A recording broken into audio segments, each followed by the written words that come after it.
오늘 하나님이 주신 말씀은 사도행전 11장 19절에서 14절 말씀입니다. 사도행전 11장 19절에서 24절 말씀입니다. 제가 봉독하겠습니다. 그때의 스데반의 일로 일어난 환난으로 말미암아 흩어진 자들이 베니게와 구브로와 안디옥까지 이르러 유대인에게만 말씀을 전하는데 그 중에 구브로와 구레네 몇 사람이 안디옥에 이르러 헬라인에게도 말하여 주 예수를 전파하니 주의 손이 그들과 함께 하심에 수많은 사람들이 믿고 주께 돌아오더라. 예루살렘 교회가 이 사람들의 소문을 듣고 바나바를 안디옥까지 보내니 그가 이르러 하나님의 은혜를 보고 기뻐하여 모든 사람에게 굳건한 마음으로 주와 함께 머물러 있으라 권하니 바나바는 착한 사람이요 성령과 믿음이 충만한 사람이라. 이에 큰 무리가 주께 더하여지더라. 아멘. 오늘 금요기도회에 오신 여러분들을 환영하고 축복합니다. 우리 옆 사람 한번 인사해볼까요? 환영합니다. 잘 오셨습니다. 은혜 받읍시다. 네, 할렐루야. 오늘 하나님이 주신 말씀에는 바나바라고 하는 사람이 나옵니다. 이 바나바가 어떤 사람인지 오늘 성경 말씀 24절 전반절 말씀을 보면 바나바는 착한 사람이었고 또 성령과 믿음이 충만한 사람이었습니다. 이 바나바와 같이 많이 보는 성경 인물이 바울이죠. 이 바울의 원래 이름이 뭐였죠? 사울이었습니다. 맞습니다. 사울이었습니다. 이 사울이 어떤 사람이었어요? 그리스도인을 신고하고 잡아가고 핍박하고 박해하는 그런 인물이 사울이었어요. 그러다가 예수님을 만나서 회개하고 거듭나고 새 사람이 되었죠. 바울로 이름을 바뀌기 전에 이 사울이 이제 막 회개하고 예수님을 믿는 사람이 되었을 때 그리스도인들이 이 사울을 가까이 하려고 했을까요? 이 사울과 사귀고 싶어 했을까요? 사도행전 9장 26절 말씀을 보시면 사울이 예루살렘에 가서 제자들을 사귀고자 하나 다 두려워하여 그가 제자됨을 믿지 아니하니. 아멘. 이제 사울이 예수님을 믿게 되었어요. 그리고 예수님을 믿는 사람들을 사귀고 싶어 했습니다. 하지만 사람들이 다 어떻게 했습니까? 두려워했어요. 왜 두려워했을까요? 사도행전 9장 21절 말씀을 보면 듣는 사람이 다 놀라 말하되 이 사람이 예루살렘에서 이 이름을 부르는 사람을 멸하려던 자가 아니냐. 여기 온 것도 그들을 결박하여 대제사장들에게 끌어가고자 함이 아니냐 하더라. 아멘. 이 말은 사울이 처음으로 이제 다메섹이라고 하는 곳에 전도하러 갔을 때 듣게 된 말입니다. 사울이 원래 어떤 사람이었어요? 아까도 말했다시피 그리스도인들을 잡아가고 박해하는 사람이었죠. 이런 사람과 친하게 지내다가 언제 갑자기 돌변해가지고 자기를 신고하고 잡아갈지 모르는 상황이었어요. 그러니까 두려워한 거예요. 그리고 사울이 예수님을 믿는 사람이 되었다는 것 자체를 믿지 않았습니다. 그리스도인을 박해하고 핍박하는 걸로 유명했던 사람이었는데 어느 날 갑자기 예수님을 믿는다고 하면 믿어지겠어요? 절대 안 믿어지죠. 많은 사람들이 그리스도인을 잡아가기 위한 함정이라고 생각을 했습니다. 그렇기 때문에 9장 26절 말씀을 보면 사울이 예루살렘으로 가는 제자들을 사귀고 싶어 했지만 모든 사람들이 피하고 두려워합니다. 사울이 그러고 있던 와중에 이제 오늘 본문 말씀에 나온 바나바를 만나게 돼요. 다른 사람들은 사울을 두려워하고 믿지 못하고 가까이 하려고 하지 않았죠. 그러면 이 바나바는 어떻게 사울을 대했을까요? 사도행전 9장 27절 말씀 함께 봉독하겠습니다. 바나바가 데리고 사도들에게 가서 그가 길에서 어떻게 주를 보았는지와 주께서 그에게 말씀하신 일과 다메섹에서 그가 어떻게 예수의 이름을 담대히 말하였는지를 전하니라. 아멘. 하나님의 말씀을 전하고 예수님을 전하는 사도들의 모임에 이 바나바가 사울을 데리고 갑니다. 데리고 가서 사울이 어떻게 예수님을 만났고 지금은 회개했으며 다메섹에서 어떻게 전도했는지 사도들에게 알려줘요. 다른 사람들은 무서워하고 피하고 있는 상황에서 바나바는 앞장서서 사울을 변호해 줍니다. 그럼으로써 사울이 제자들과 같이 다니면서 열심히 전도할 수 있게 발판을 마련해 준 사람이 이 바나바입니다. 다른 사람들은 현실을 바라봤어요. 무서웠어요. 두려웠습니다. 그래서 피했죠. 하지만 바나바는 하나님의 뜻을 바라봤어요. 하나님의 일하심을 바라봤어요. 어느 날 우리도 마찬가지입니다. 내 생각에 내가 못할 것 같고 두렵고 그렇기 때문에 도망갑니다. 하지만 우리 인간은 하나님의 그 크신 뜻을 알 수가 없어요. 우리 인간은 한낱 피조물에 불과하지만 하나님은 천지를 창조하시고 우리의 창조주 되시는 전능하신 하나님이기 때문입니다. 그래서 낙심하고 원망하고 도망가는 것이 아니라 기도로서 하나님의 뜻을 물어보고 그럴수록 더욱더 하나님을 붙잡고 순종하면서 우리는 나아가야 될 줄로 믿습니다. 그 뒤로 바울의 행적을 보면 사도행전 9장 29절에서 30절 말씀을 보면 또 주 예수의 이름으로 담대히 말하고 헬라파 유대인들과 함께 말하며 반론하니 그 사람들이 죽이려고 힘쓸거늘 형제들이 알고 가이사랴로 데리고 내려가서 다소로 보내니라. 아멘. 그 뒤로 사울은 열심히 전도했어요. 그런데 너무 열심히 전도하고 예수님을 전하다 보니까 이 유대인들이 사울을 죽이려고 합니다. 유대인들이 왜 전도하고 열심히 하는 사울을 죽이려고 했을까요? 먼저 유대인들이 어떤 사람인지 다들 아시죠? 하나님은 믿는데 예수님을 믿지 않는 사람들이 유대인이에요. 그래서 유대인들은 구약에서 말하는 메시아가 아직 안 왔다고 믿는 사람들입니다. 메시아가 안 왔으니까 예수님을 믿을까요? 예수님의 존재 자체를 부정합니다. 그저 예수님을 성인들 중에 한 명이라고 생각해요. 예수님이 메시아가 아니고 하나님의 아들이 아니라고 말합니다. 성경이 구약과 신약으로 되어 있죠. 구약은 하나님이 직접 일하시고 하나님이 직접 명령하시고 하나님이 직접 선지자들을 통해서 일을 하셔요. 하지만 신약은 하나님 예수님이 일하신 일들과 또 우리를 위해 돌아가신 그 예수님을 전하는 이야기가 많이 있습니다. 그러니까 예수님이 직접 역사하시는 구약만 이 유대인들이 받아들이고 신약은 받아들이지 않고 부정합니다. 예수님을 죽인 바리새인들이 누굴까요? 바로 이 유대인들이에요. 그래서 예수님을 열심히 전하고 전도하는 사울을 봤을 때 어떻게 봤을까요? 눈의 가시였어요. 그래서 유대인들이 사울을 죽이려고 한 겁니다. 그러자 제자들이 사울을 보호하기 위해서 다소라는 곳으로 이제 보내요. 본문 말씀에서 우리가 받은 은혜 말씀은 첫 번째로 예수님을 퍼뜨려야 됩니다. 본문 말씀 19절 중반절까지 우리 함께 봉독하겠습니다. 시작.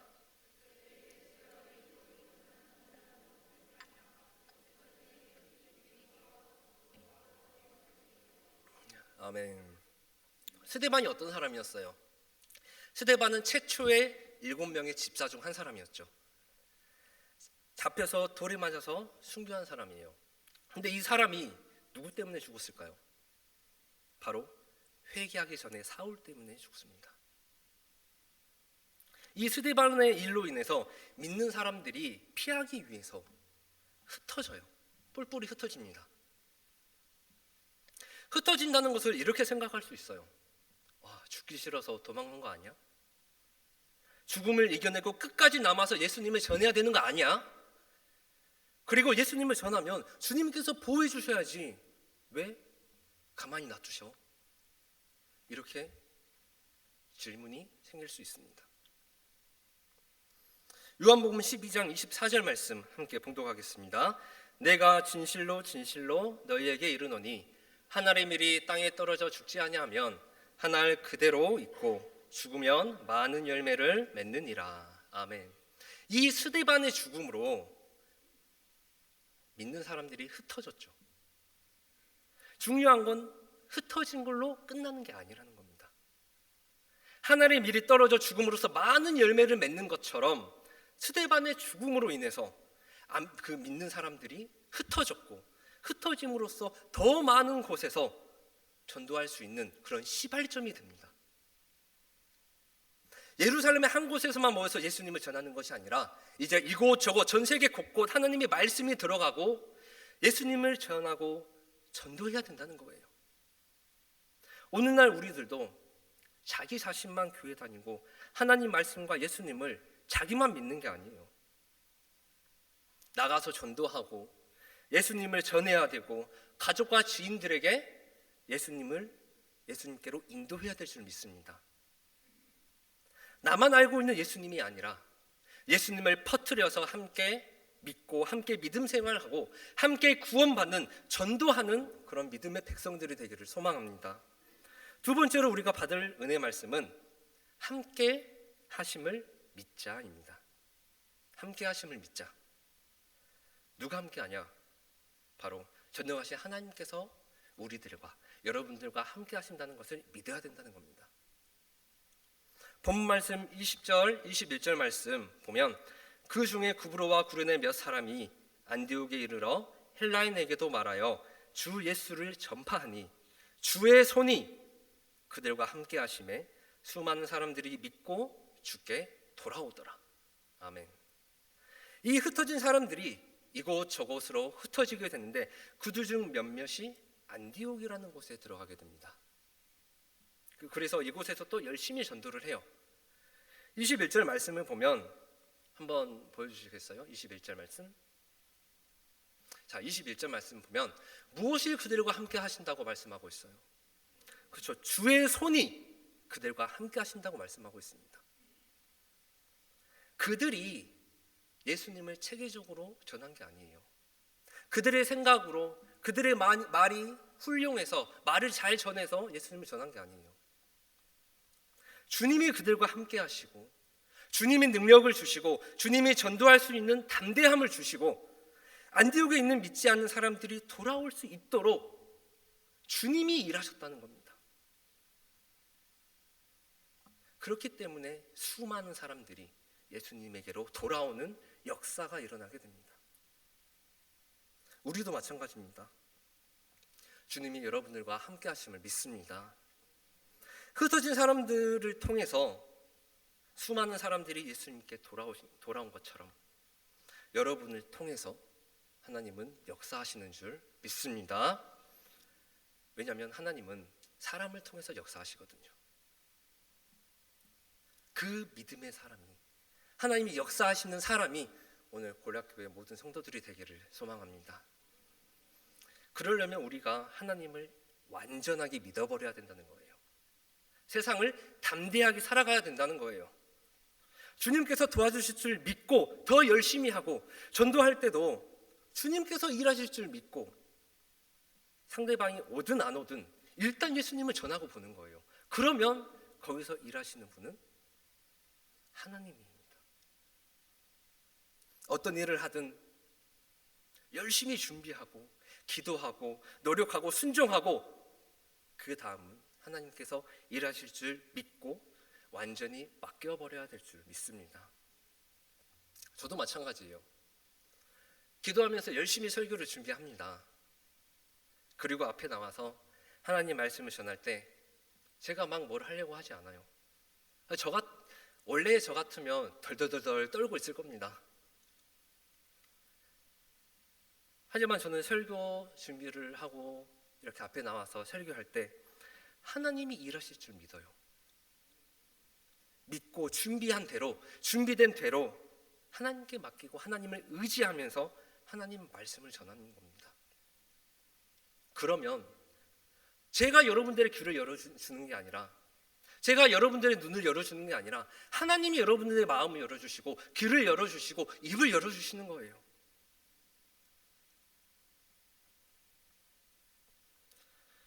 주님께서는 항상 여러분들과 함께 하시고 좋은 것을 주시려고 하셔요. 우리는 그저 믿고 주시는 것을 감사함으로 받으면 될 줄 믿습니다. 그래서 항상 우리 옆에는 전능하신 하나님께서 항상 여러분과 함께 하신다는 것을 믿는 믿음의 사람들이 되기를 소망합니다. 세 번째로 우리가 받을 은혜 말씀은 준비된 자가 되자입니다. 준비된 자가 되자. 물 좀 마시겠습니다.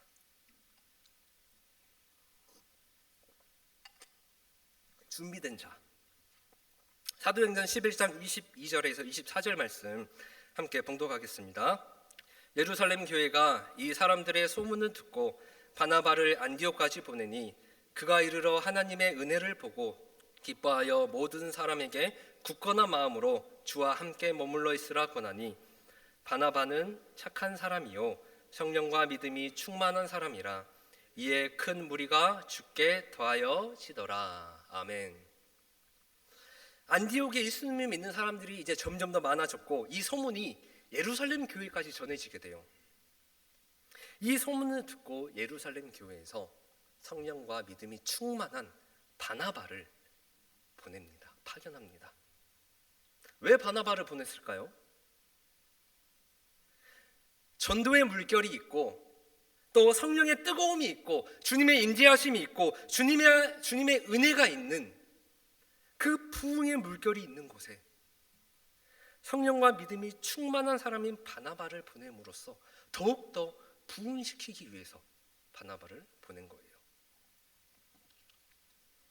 즉 믿고 보낼 수 있는 성령과 믿음이 충만한 사람이 바로 이 바나바였다는 겁니다.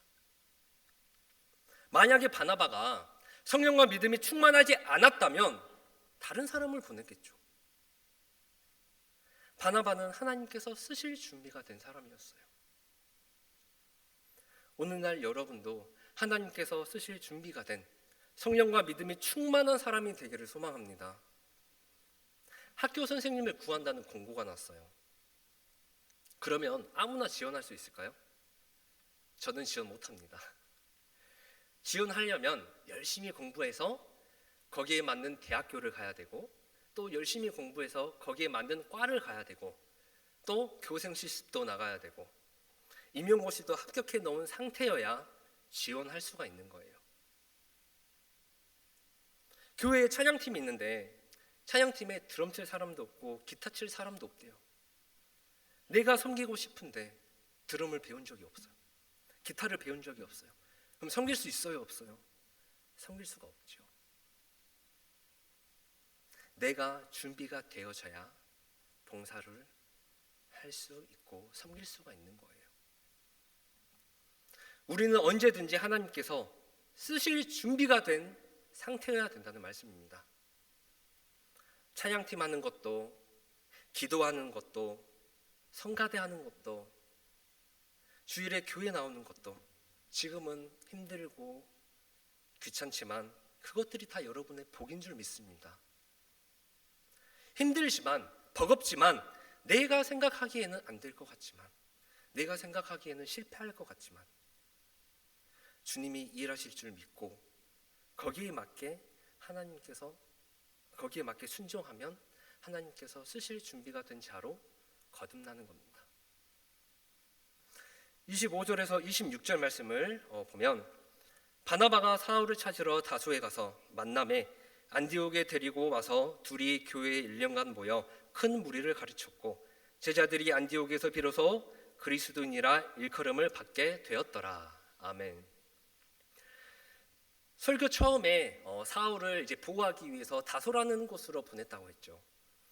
바나바가 다소에 가서 이 사울을 안디옥으로 데리고 옵니다. 그리고 둘이 열심히 전도도 하고 하나님의 말씀을 전하고 가르쳐요. 그 결과 뭐라고 일컬음을 받게 됐다고 말씀하고 있습니까? 그리스도인이라고 불리게 됐어요. 이게 바로 최초로 그리스도인이라는 단어가 탄생하게 된 배경입니다. 그래서 하나님께서 언제든지 쓰실 수 있도록 기도로 열심히 하고 또 신앙생활과 믿음생활 그리고 봉사와 섬김의 생활을 열심히 하는 성령과 믿음이 충만한 준비된 하나님의 백성들이 되기를 축원합니다. 기도하겠습니다.